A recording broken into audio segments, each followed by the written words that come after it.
सुप्रभात, नमस्कार, स्वागत है आप सभी का। मैं हूं आपके साथ प्रीति। आइए शुरुआत करते हैं सुर्खियों के साथ।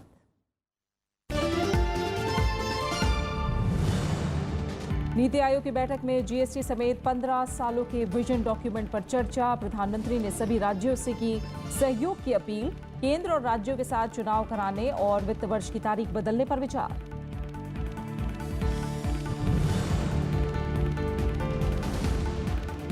तमिलनाडु के किसानों ने स्थगित की 41 दिन पुरानी हड़ताल। मुख्यमंत्री के आश्वासन के बाद फैसला, सरकार को 25 मई तक मोहलत।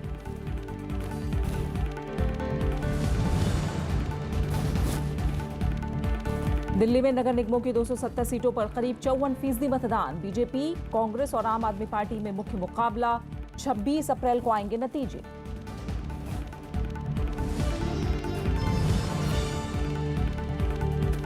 फ्रांस में राष्ट्रपति पद के लिए मरीन ली पेन और इमैनुअल मैक्रोन में अंतिम मुकाबला। 7 मई को होगा मतदान। पहले दौर में मैक्रोन को मिले सबसे ज्यादा मत।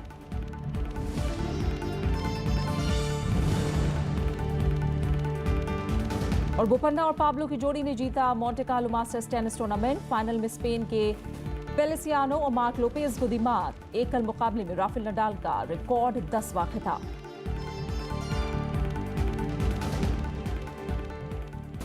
नीति आयोग गवर्निंग काउंसिल की रविवार को तीसरी बैठक हुई। प्रधानमंत्री नरेंद्र मोदी की अध्यक्षता में बैठक में सभी राज्यों के मुख्यमंत्रियों को बुलाया गया था। दिल्ली के मुख्यमंत्री अरविंद केजरीवाल और पश्चिम बंगाल की मुख्यमंत्री ममता बनर्जी इस बैठक से दूर रहे। दिल्ली में आयोजित नीति आयोग गवर्निंग काउंसिल की बैठक में जीएसटी समेत तमाम मुद्दों पर बात हुई। बैठक के दौरान प्रधानमंत्री ने कहा कि इस बैठक का मकसद राज्यों की नीतियों को जानना है। उन्होंने कहा कि नए भारत का निर्माण सभी राज्यों और उनके मुख्यमंत्रियों के सहयोग से ही मुमकिन है। कई स्टेट्स ने बहुत अच्छा काम किया है, वो हरे रंग में थे। जो स्टेट्स ने ठीक काम किया है वो येलो रंग में थे, और जो स्टेट्स ने उतना अच्छा परफॉर्म नहीं किया था वो लाल में थे। तो सबको एक आंख से नजर आ रहा था कि भाई कौन स्टेट्स को इम्प्रूव करना है, हेल्थ, इन्फेंट मोर्टेलिटी में, मैटरनल मोर्टेलिटी में, और जिनके यहाँ डॉक्टर्स की कमी है, बेड्स की कमी है, तो ये सब दिखाया। और जब तक वो लाल हरा नहीं होगा तब तक देश आगे नहीं जा पाए। बैठक के दौरान केंद्र सरकार के विजन दस्तावेज पर चर्चा हुई। दस्तावेज में अगले 15 साल के दौरान देश में आर्थिक तरक्की की रफ्तार बढ़ाने के लिए खाका तैयार किया गया है। We have actually a draft of the 3-year action agenda, which we circulated to the chief ministers and the members of the council. The Prime Minister later in his closing remarks said that this is a draft on which please do send your comments. A lot of the comments were made, obviously. बैठक में मुख्यमंत्रियों के उप समूह ने कई सरकारी योजनाओं पर सुझाव दिए। इस दौरान स्वच्छ भारत अभियान के लिए केंद्र से धनराशि बढ़ाए जाने की भी मांग उठी। काउंसिल की पहली बैठक 8 फरवरी 2015 जबकि दूसरी 15 जुलाई 2015 को हुई थी। Bureau report, Rajya Sabha TV. अब सरकार स्वदेशी तकनीक के जरिए मेक इन इंडिया अभियान को आगे बढ़ाना चाहती है। मेट्रो ट्रेनों में कोच से लेकर सिग्नलिंग सिस्टम तक एक जैसा पैमाना अपनाने पर भी काम किया जा रहा है। सरकार ने मेट्रो खरीद प्रक्रिया के नियमों में बदलाव किया है ताकि इनका निर्माण भारत में अनिवार्य हो। सरकार ने मेक इन इंडिया कार्यक्रम को बढ़ावा देने के लिए मेट्रो के स्वदेशी निर्माण पर जोर दिया है। मेट्रो रेल कंपनियों के लिए कम से कम 75% डिब्बे और 25% जरूरी उपकरण घरेलू कंपनियों से खरीदना अनिवार्य कर दिया गया है। शहरी विकास मंत्रालय ने मेट्रो कंपनियों की ओर से जारी किए जाने वाले निविदा पत्र में कई वैधानिक संशोधन किए हैं ताकि मेट्रो रेल के कोच और उनसे उपकरणों की खरीद के लिए स्वदेशी कंपनियों को प्राथमिकता दी जा सके, लेकिन खरीद में मानकों के साथ कोई समझौता नहीं किया जाएगा। मेट्रो के डिब्बों के अलावा जिन जरूरी उपकरणों की घरेलू खरीद को अनिवार्य किया गया है उनमें सिग्नल सिस्टम भी शामिल है।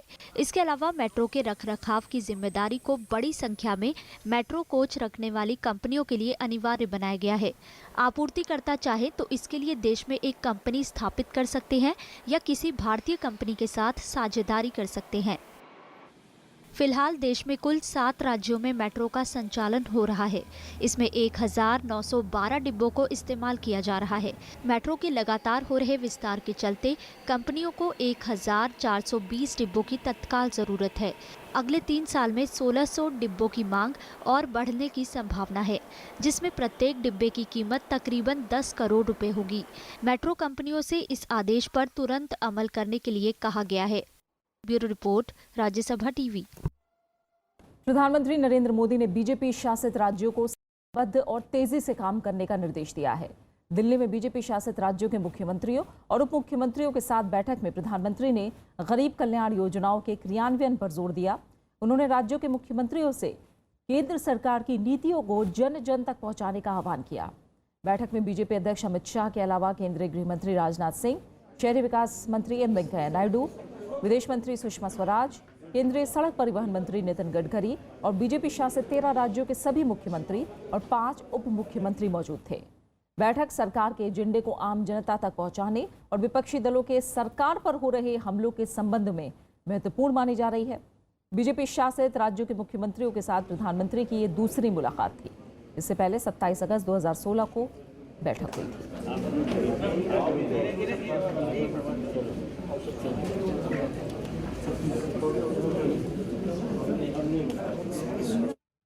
बीजेपी ने जम्मू कश्मीर में पीडीपी के साथ किसी भी तरह के मतभेद से इनकार किया है।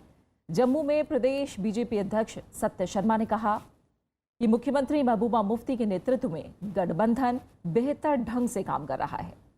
इस बीच सुरक्षा के खराब होते हालात के बीच राज्य के मुख्यमंत्री महबूबा मुफ्ती आज दिल्ली में प्रधानमंत्री नरेंद्र मोदी के साथ मुलाकात करने वाली हैं। दोनों नेताओं की ये मुलाकात श्रीनगर लोकसभा चुनाव की पृष्ठभूमि में हो रही है, जहां चुनाव के दौरान हिंसा हुई और बहुत कम मतदान हुआ। इस चुनाव में पीडीपी ने यह सीट नेशनल कॉन्फ्रेंस को गंवा दी। इस दौरान महबूबा मुफ्ती कश्मीर के ताज़ा हालात से प्रधानमंत्री को अवगत कराएंगी। महबूबा मुफ्ती के प्रधानमंत्री से मौजूदा हालात और आगे के कदमों पर बात करने की संभावना है। उनका गृह मंत्री राजनाथ सिंह से भी मुलाकात का कार्यक्रम है।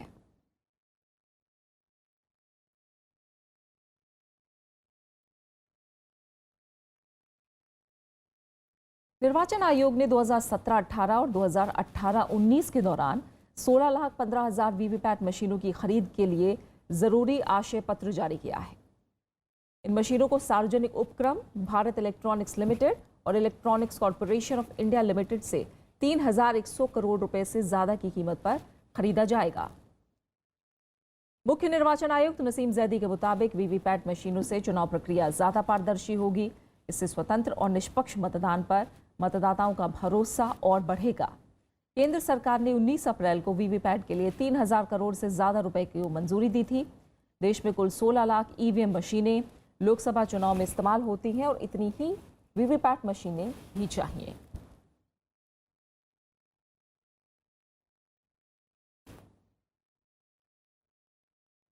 रविवार को दिल्ली नगर निगम चुनाव के लिए वोट डाले गए। भीषण गर्मी के बीच तकरीबन 54% मतदाताओं ने अपने मताधिकार का इस्तेमाल किया।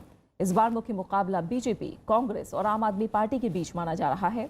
वोटिंग के बाद तीनों ही दलों ने अपनी अपनी जीत का दावा किया। चिलचिलाती धूप और जलती उबलती गर्मी के बीच दिल्ली के तीनों नगर निगम की 272 में से 270 सीटों के लिए वोट डाले गए। वोटिंग की रफ्तार सुबह से ही धीमी रही और उम्मीद से काफी कम वोटर अपने घरों से बाहर निकले। हालांकि कई प्रमुख लोगों ने अपने मताधिकार का इस्तेमाल किया। उपराज्यपाल अनिल बैजल, मुख्यमंत्री अरविंद केजरीवाल, उप मुख्यमंत्री मनीष सिसोदिया, बीजेपी सांसद हर्षवर्धन और कांग्रेस के प्रदेश अध्यक्ष अजय माकन समेत कई बड़े नेता वोट डालने पहुंचे।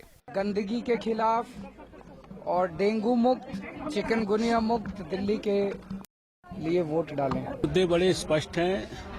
भाजपा को जिताना है और मोदी जी के जैसे सपनों का देश बन रहा है और बदल रहा है। Looking at the track record of the Congress party of giving sensible and good governance in Delhi, people are going to vote for Congress for governance. Voting के बाद तमाम दलों ने अपनी अपनी जीत के दावे किए। दिल्ली में इस बार विकास, संक्रामक बीमारियां, बिजली और पानी के अलावा साफ सफाई भी प्रमुख चुनावी मुद्दे हैं। लोकल कैंडिडेट जो यहाँ की हमारी डे टू डे प्रॉब्लम्स को सुन सके एंड उस पर वर्कआउट कर सके। अगर हम कोई बाहर का कैंडिडेट लेते तो हम उसके पास जा नहीं सकते। So we want a person जो इजीली अवेलेबल हो और हमारी बात सुन सके। मैंने सबसे बड़ा मुद्दा तो सफाई का रखा, और सफाई का रहा, और ये जो कानून व्यवस्था जो दिल्ली की बिगड़ी हुई है उसको रख के ध्यान में रखते हुए वोट डाला। सराय पीपल थला और मौजपुर वार्ड में प्रत्याशियों के निधन की वजह से वोटिंग नहीं हो पाई। चुनाव आयोग इन सीटों पर जल्द ही उपचुनाव की तारीखों का ऐलान करेगा। बाकी के 270 वार्ड में नतीजों का ऐलान 26 अप्रैल को होगा। अनु देवान के साथ रविंद्र सिंह शौरान, राज्यसभा टीवी। बीजेपी ने दिल्ली के उप मुख्यमंत्री मनीष सिसोदिया पर चुनाव आचार संहिता के उल्लंघन का आरोप लगाया है। बीजेपी का आरोप है कि सिसोदिया ने रविवार को एक न्यूज चैनल को साक्षात्कार देते हुए लोगों से आम आदमी पार्टी को वोट देने की अपील की है। मतदान के दौरान इस तरह की अपील चुनाव आचार संहिता का उल्लंघन है। बीजेपी ने राज्य चुनाव आयुक्त के कार्यालय में इसकी शिकायत करके कार्रवाई की मांग की है।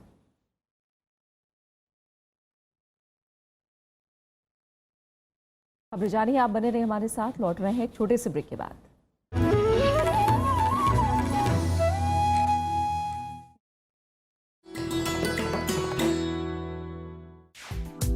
विजय लक्ष्मी पंडित, संयुक्त राष्ट्र महासभा की पहली महिला अध्यक्ष, देश की पहली महिला कैबिनेट मंत्री, भारतीय संविधान सभा की सदस्य, लोकसभा में फूलपुर सीट की नुमाइंदगी, संयुक्त राष्ट्र मानवाधिकार परिषद में देश का प्रतिनिधित्व। विजय लक्ष्मी पंडित के नाम है उपलब्धियां अनेक।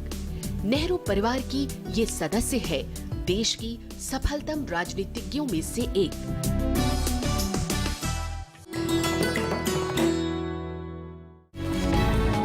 आज सरोकार में बात करेंगे 100 साल पहले हुई उस ऐतिहासिक क्रांति की जिसने मानव इतिहास को एक नया धरातल दिया। फ्रेंच रेवोल्यूशन इक्वालिटी को एक वैल्यू के रूप से लाया था विश्व में, लेकिन रशियन रेवोल्यूशन उसको बोला कि इसको एक आर्थिक सामाजिक व्यवस्था में दिखाना पड़ेगा। बोल्शेविक क्रांति का एक ये भी मैसेज था कि धर्म को अपनी जगह रहना चाहिए, जो हम भूल जाते हैं। जब तक पूरी दुनिया में गैर बराबरी होगी, पूरी दुनिया में मजहब किसी का कत्लेआम का कारण हो जाएगा, आपको एक समाजवादी दृष्टिकोण की आवश्यकता होगी।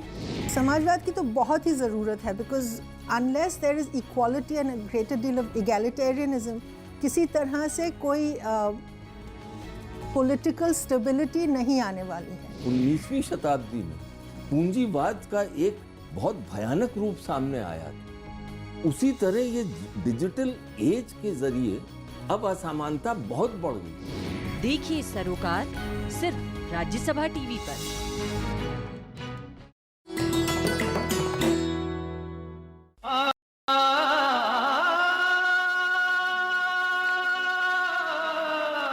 मोहम्मद रफी, हिंदी सिने संगीत की अजीम शख्सियत।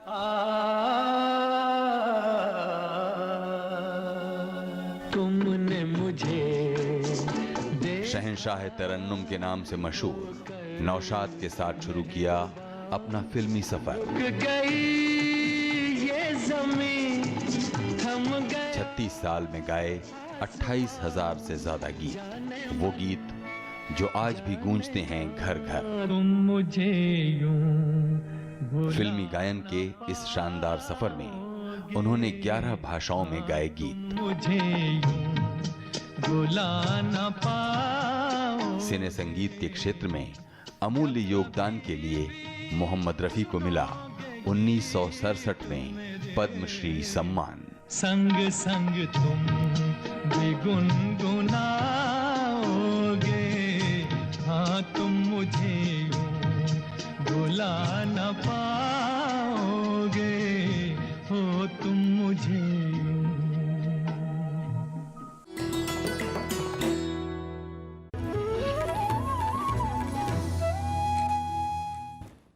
दिल्ली के जंतर मंतर पर 41 दिन से प्रदर्शन कर रहे तमिलनाडु के किसानों ने रविवार को अपनी हड़ताल स्थगित करने का फैसला किया है। इससे पहले तमिलनाडु के मुख्यमंत्री ई पलनीसामी ने किसानों से मुलाकात करके आंदोलन खत्म करने की अपील की। मुख्यमंत्री ने किसानों की मांगे प्रधानमंत्री के सामने रखने का भरोसा दिया। इसके बाद किसानों ने अपनी हड़ताल 25 मई तक के लिए स्थगित कर दी।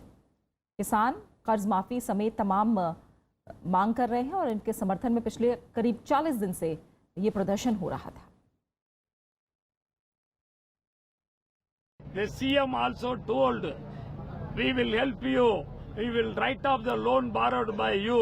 Not only in cooperative bank, we will ask the Prime Minister also to write off the loan in the Nationalist Bank. Yes, if they will not fulfill the promise, we will agitate and produce. उपराष्ट्रपति मोहम्मद हामिद अंसारी आज Armenia और Poland के 5 दिनों के दौरे पर रवाना होंगे। दोनों देशों के साथ भारत के पुराने सांस्कृतिक और राजनीतिक संबंध हैं। अंतर्राष्ट्रीय राजनीति में आर्मेनिया और पोलैंड हमेशा भारत के पुराने साथी हैं। इन दोनों देशों के साथ आर्थिक संबंध बनाने के भी बड़े अवसर हैं। उपराष्ट्रपति मोहम्मद हामिद अंसारी अपनी यात्रा के पहले चरण में आर्मेनिया की राजधानी येरेवन पहुंच रहे हैं। येरेवन में उनकी मुलाकात आर्मेनिया के राष्ट्रपति सर्ज सर्गियान और प्रधानमंत्री केरेन करपेटियान से होगी। उपराष्ट्रपति यहां रोमन कैथोलिक धर्मगुरु केरेन दो से भी मुलाकात करेंगे। आर्मेनिया के साथ भारत के मजबूत राजनीतिक और सांस्कृतिक रिश्ते हैं। यहां भारतीय फिल्में बहुत पसंद की जाती हैं। उपराष्ट्रपति के इस दौरे पर दोनों देशों के बीच सूचना प्रौद्योगिकी और दवाइयों के अलावा कई अन्य क्षेत्रों में व्यापार बढ़ाने पर चर्चा हो सकती है। There is scope for further cooperation in several sectors such as IT, pharmaceuticals, chemicals, automobiles, garments and textiles. The Indian group Kalpataru Power Transmission Limited is currently executing a transmission tower project in Armenia. India has also assisted Armenia in setting up a center of excellence with the Param supercomputer. उपराष्ट्रपति 26 अप्रैल को Poland की राजधानी Warsaw पहुंचेंगे। उपराष्ट्रपति यहां Poland के राष्ट्रपति अंद्रजेज Duda और प्रधानमंत्री बीटा मारियो के साथ वार्ता में शामिल होंगे। पोलैंड के साथ भारत के सांस्कृतिक और राजनीतिक ही नहीं बल्कि गहरे भावनात्मक रिश्ते हैं। दूसरे विश्व युद्ध के दौरान भारत ने पोलैंड के 6000 बच्चों को शरण दी थी, जिसे वहां आज भी याद किया जाता है। In terms of ease of doing business, India is becoming more and more a popular destination with our growth of 7% and a big market. Certainly that has already attracted about $600 million worth of Polish investments, and we welcome more, including in the defense sector. उपराष्ट्रपति मोहम्मद हामिद अंसारी की Armenia और Poland यात्रा के दौरान कई समझौतों पर हस्ताक्षर होंगे। उनके प्रतिनिधिमंडल में लघु उद्योग मंत्री गिरिराज सिंह, सीपीएम नेता सीताराम येचुरी, एनसीपी सांसद डीपी त्रिपाठी, कांग्रेस सांसद विवेक तनखा और बीजेपी सांसद तुमस्तान चेवांत भी शामिल हैं। अखिलेश सुमन, राज्यसभा टीवी। नेपाल की मधेशी पार्टियों ने पुष्प कमल दहल के नेतृत्व वाली गठबंधन सरकार के साथ एक अहम समझौता किया है। इसके तहत संशोधित संविधान संशोधन विधेयक की तेज प्रक्रिया के जरिए संसद में पास कराया जाएगा। इसके बाद मधेशी दल स्थानीय चुनाव में हिस्सा लेंगे। नेपाल में मधेशी और जनजातीय पार्टियों के संघीय गठबंधन के साथ सरकार का समझौता हो गया है। इसके तहत कैबिनेट ने संविधान संशोधन और स्थानीय चुनाव व्यवस्था को लेकर मंजूरी दे दी है। नेपाल में अगले महीने होने वाले स्थानीय चुनावों को 2 चरणों में कराने का प्रस्ताव दिया गया है। इसके तहत पहले से तय 14 मई को प्रांत संख्या 3, 4 और 6 में चुनाव कराया जाएगा, जबकि प्रांत संख्या 1, 2, 5 और 7 में 14 जून को स्थानीय चुनाव संपन्न होगा। सरकार ने मुख्य विपक्षी दल से संविधान संशोधन में सहयोग की अपील की है। सरकार ने मधेशी दलों से आंदोलन वापस लेने को भी कहा है। दूसरी तरफ संघीय गठबंधन के नेता राजेंद्र महतो ने साफ किया है कि अगर संसद में संशोधन संविधान विधेयक पास हुआ तो ही मधेशी दलों का गठबंधन चुनाव में हिस्सा लेगा। इससे पहले शनिवार को सत्ता पक्ष और मधेशी दलों के गठबंधन के बीच इस बात पर सहमति बनी थी कि संविधान संशोधन बिल में बदलाव किया जाएगा। Bureau report, Rajya Sabha TV. France में राष्ट्रपति पद के लिए अब इमैनुअल मैक्रोन और मरीन ली पेन के बीच मुकाबला है। रविवार को हुए पहले दौर के मतदान में मध्यमार्गी बैंकर इमैनुअल मैक्रोन ने करीब 24% वोटों के साथ जीत दर्ज की, जबकि धुर दक्षिणपंथी फ्रंट नेशनल की उम्मीदवार मरीन ली पेन ने करीब 23% वोट हासिल किए। क्योंकि किसी भी उम्मीदवार को 50% से ज्यादा वोट नहीं मिले, इसलिए अब इन शीर्ष 2 प्रत्याशियों के बीच दूसरे और अंतिम दौर का मुकाबला 7 मई को होगा। फ्रांस में राष्ट्रपति पद के लिए पहले दौर की वोटों की गिनती के बाद अब दूसरे दौर मर्गी बैंकर एम्यूनल मैक्रोन और धूर दक्षिणपंथी फ्रंट नेशनल की उम्मीदवार मरीन ली पेन के बीच मुकाबला होगा। 7 मई को अंतिम दौर की होने वाले मुकाबले में जिसे 50% से ज्यादा वोट हासिल होंगे वो राष्ट्रपति ओलांद का उत्तराधिकारी बनेगा। राष्ट्रपति फ्रांसवा ओलांद का उत्तराधिकारी चुनने को लेकर लोगों में खासा उत्साह है। चुनाव इसलिए भी अहम है कि इसका नतीजा फ्रांस और यूरोपीय संघ के नए रूप के अलावा यूरोपीय देशों के साथ रिश्तों के उस ताने बाने पर भी असर डालेगा जिससे अलग होकर ब्रेक्जिट ब्रिटेन नई राह गढ़ रहा है। Je voulais simplement souhaiter à chacune et chacun un bon dimanche et un bon vote. Parce que dans les temps que nous vivons, il est essentiel d'aller voter pour qui que ce soit. Et c'est mon souhait le plus cher, que chacune et chacun dans notre pays fasse aujourd'hui son devoir, celui d'aller voter. रविवार को कड़ी सुरक्षा के बीच राष्ट्रपति चुनाव के पहले दौर का मतदान हुआ। शांतिपूर्ण मतदान के लिए देश भर में 50,000 पुलिसकर्मी और 7,000 सैनिकों को तैनात किया गया था। फ्रांस में इस बार आतंकी हिंसा और बढ़ता आतंकवाद मुख्य चुनावी मुद्दे हैं। इसके अलावा आव्रजन, अर्थव्यवस्था और फ्रांसीसी पहचान के नाम पर भी वोट मांगे गए हैं। Toutes les mesures ont été prises et je remercie aussi les communes qui se sont associées à cette nécessité d'être vigilants et d'assurer aux Français toutes les conditions leur permettant d'exercer ce droit fondamental qui est celui de choisir leur avenir. Donc nous avons fait en sorte avec le gouvernement मौजूदा राष्ट्रपति François Hollande का कार्यकाल 14 मई 2017 को खत्म हो रहा है। वो इस बार चुनाव नहीं लड़ रहे हैं। आधुनिक फ्रांस के इतिहास में दूसरे कार्यकाल के लिए चुनाव न लड़ने वाले वो पहले नेता हैं। Bureau report, Rajya Sabha TV.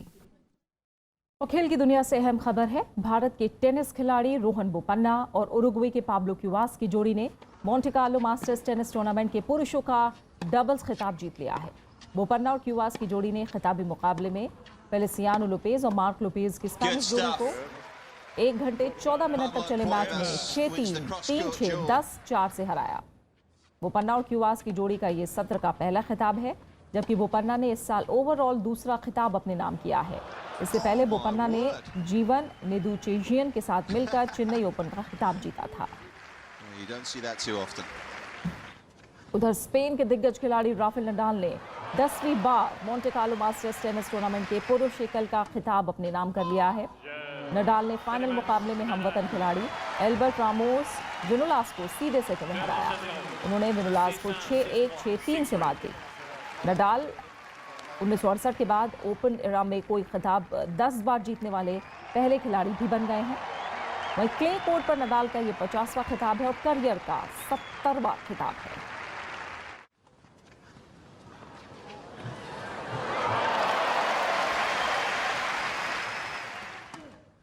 और बात खास शख्सियत की। हिंदी के जाने माने कवि रामधारी सिंह दिनकर की आज पुण्यतिथि है।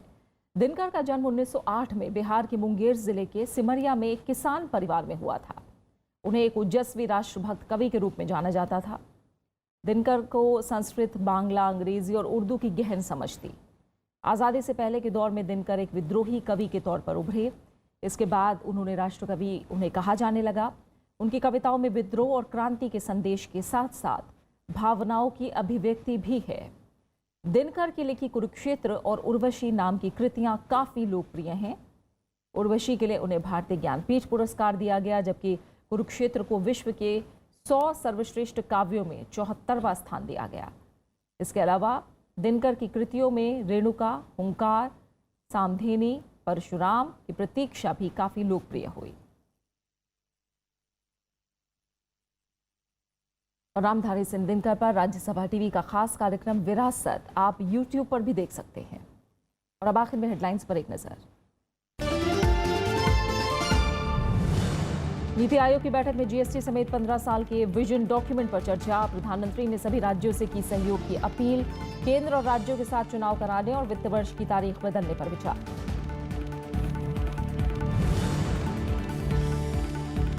तमिलनाडु के किसानों ने स्थगित की 41 दिन पुरानी हड़ताल। मुख्यमंत्री के आश्वासन के बाद फैसला, सरकार को 25 मई तक मोहलत।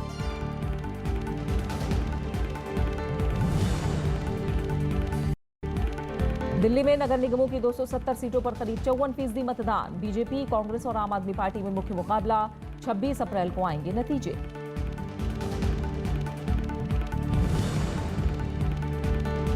फ्रांस में राष्ट्रपति पद के लिए मरीन ली पेन और इमैनुअल मैक्रोन में अंतिम मुकाबला। 7 मई को होगा मतदान। पहले दौर में मैक्रोन को मिले सबसे ज्यादा मत।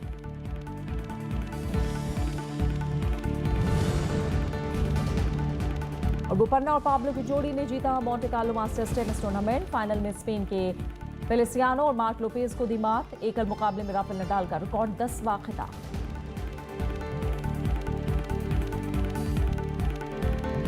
और इसी के साथ फिलहाल इस बुलेटिन में इतना ही। आगे आप देश देशांतर।